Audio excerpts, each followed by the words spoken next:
అని వాళ్ళు వీళ్ళు ఎన్నెన్ని అన్న పసి పిల్లవాడు నవ్వాడు.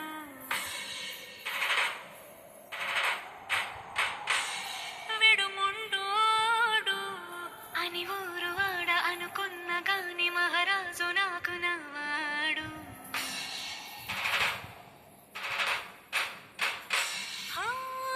మాట పెడుసైనా మనసులో వెన్న రాయిలా ఉన్నవాడిలోన దేవుడెవరికి తెలుసును నాకన్నా. సోసేకి అక్కిరవ్వ మాదిరి ఉంటాడే నా సవే.